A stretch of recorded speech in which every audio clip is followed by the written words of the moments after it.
Put thousands of these into a big press, apply literally tons of pressure, and what do you get? Apple juice, of course. Some people like me drink gallons of it every single year. Here at Rougemont, they make apple juice mainly from Macintosh apples. Some 90% of juice production is done at the harvest time in October. A conveyor transports apples to an inspection location. Apples tumble in the reverse direction of the conveyor belt so that wet leaves and undesirable materials adhere to the belt.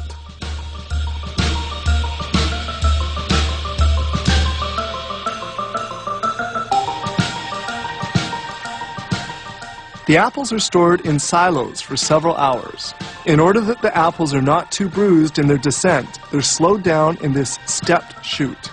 Juice making can now begin. Now they wash the apples. This first water bath eliminates pebbles since they also use apples that have already fallen from trees. A shower of cool water completes the washing process. The apples are then cut into little pieces in this grinder and produce gratings. Enzymes are added which break down the cellular structure of the fruit, allowing for maximum juice extraction. Next, the gratings are transferred into maceration reservoirs where they'll stay for 60 to 90 minutes. Then they extract the juice. The gratings are pumped into a powerful hydraulic press. Inside the press, filter sleeves hold back the skins, seeds, and stems of the apples. Quality control is strict. At each stage of the process, they draw off samples of juice to evaluate its quality and to make sure that fabrication parameters are well adhered to. The juice is filtered a first time. The very smallest undesirable particles are held back by this sieve. The fabrication process continues. Juice flows from one stage to another via these immense reservoirs. The next step will be pasteurization.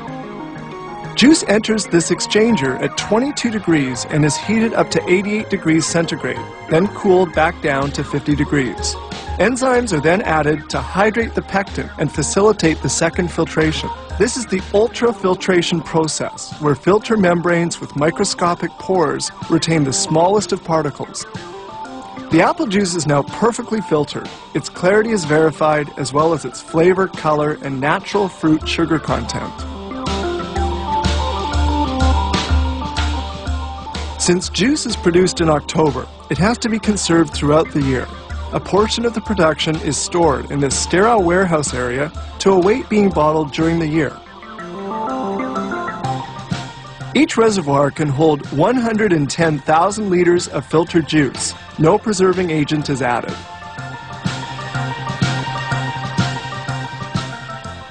Now we move to the next stage, which is the filling of the containers. These little drinking containers are filled at the rate of 100 a minute. The containers are then hermetically sealed.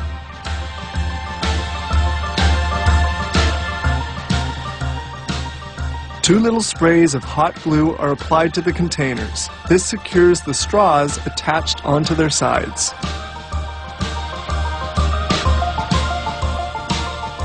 Another automated production line fills bottles with juice. They circulate in a row on this conveyor.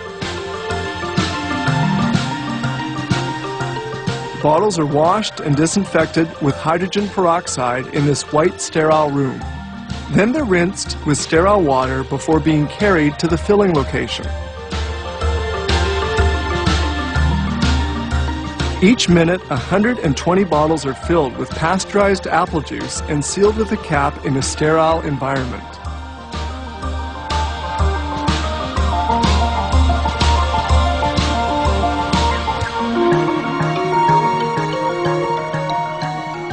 Bottles are then labeled and sent to shipping. Between 20 and 40,000 tons of apples are transformed into juice yearly. Thanks to its perfect preservation, consumers can enjoy this juice at any time of the year.